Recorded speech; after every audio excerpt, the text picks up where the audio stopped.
Hey guys, it's Takasta here, and welcome to not a video review, but a vlog.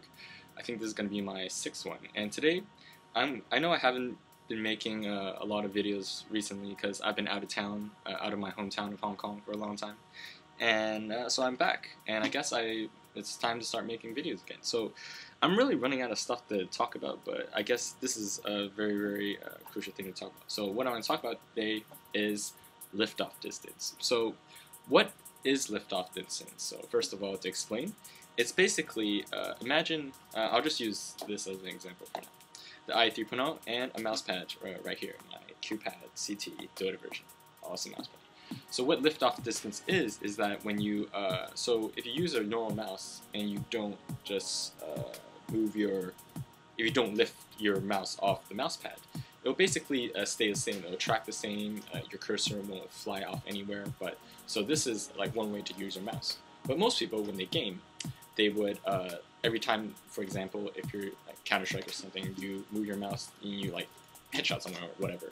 Then if you want to pan again, usually if you don't have enough mouse space, you would pick up your mouse and move it back again, and then keep on scrolling. So keep on panning and then panning, lift, panning, lift, panning, lift. So this is what we call like the liftoff distance. So, or this, what we call liftoff, sorry. So the liftoff distance is the distance, the distance between the mouse and the mouse pad, where it can still be able to track the mouse pad.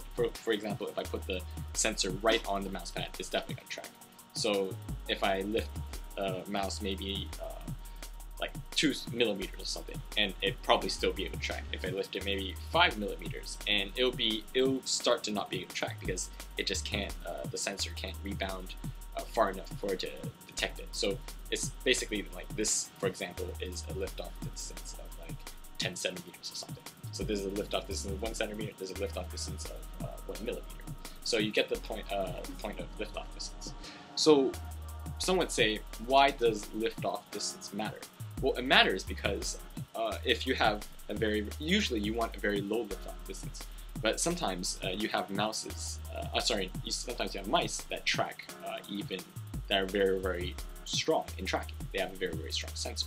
So what happens is, especially for the Death Adder, actually, that's one classic example.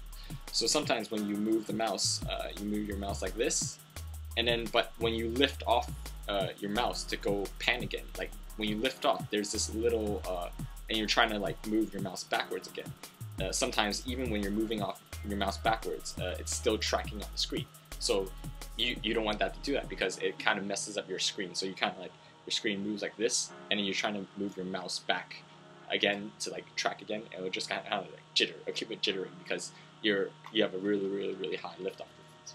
So usually liftoff distances are, high liftoff distance is bad, low liftoff distance is actually better. But really it depends on like the lowest you can get to is like 1 millimeter or something usually, and then sometimes goes like 2 millimeters or 3 millimeters. So now I've talked about why it's important. We have a couple factors which affect liftoff distance. 3 factors mainly. 3 factors. First of all, it's the sensor.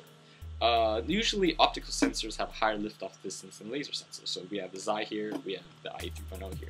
And different mice have different sensors, obviously. So then their tracking liftoff distance will be different. So for example, this one is quite decent. The Death Adder is infamous for its higher liftoff distance. So this can, the different sensors will affect liftoff distance. The Zoe EC1 actually has quite a low liftoff distance. So does the Xi, I think, but anyways. So that's the first thing. The second thing that affects liftoff distance is your, obviously, your mouse gates that you can put on onto your mouse to make it glide smoother. So usually you can just attach it onto the original, or you can lift off your original one and put it on. Or for example, like I've got here also, I put it on like to protect the original mouse gates. And well, now it's just like, so it's, yeah, so I just put it on there. So what this does is, effectively, it just increases the height between the mouse sensor and the mouse pad. So if you put, so for example, if the Death Adder is a really high liftoff distance, you put a 0.5 millimeter or whatever mouse gates on it, and it'll like basically increase the height of the mouse so that the liftoff distance is lower. So and then effectively also mouse scales, they improve your glide as well. So that's the second thing. The third thing actually is, if you wouldn't believe it, is the mouse pad. Actually, the mouse pad also affects the lift off distance.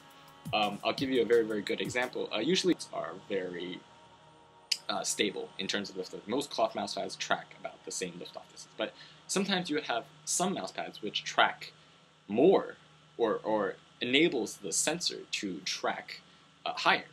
A perfect example of this is the Death Adder and the SteelSeries SP mouse pad. That has a lift off. No, sorry, not that one.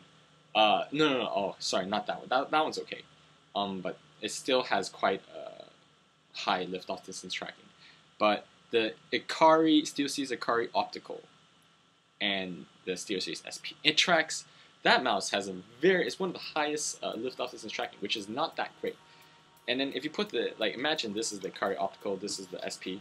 I put my mouse like here. This is like crazy amount of height, like lift off, and it'll still be able to track just like this, even though my mouse is like loads away from the mouse pad. So that's really bad. Mouse pads that track have very low tracking. The Icemat, or the glass mouse pad, Icemat, the SteelSeries i1, i2, they all track very, very low, which is very nice. So you can immediately tell, even when you use like an i3.0, which is an optical sensor on an Icemat or whatever, when you're tracking it, and then when you just lift off like a little bit, the mouse cursor stops moving on the screen. So that's sometimes that's great if you don't want that extra like movement when you lift off your mouse. But sometimes you may be just like, you might like a little bit of that movement right off the bat. So that's why some people might like it. So that's basically the three things that affect lift off distance and why it's important in gaming. So this is the end of my vlog. Thanks for watching, guys, and make sure you subscribe.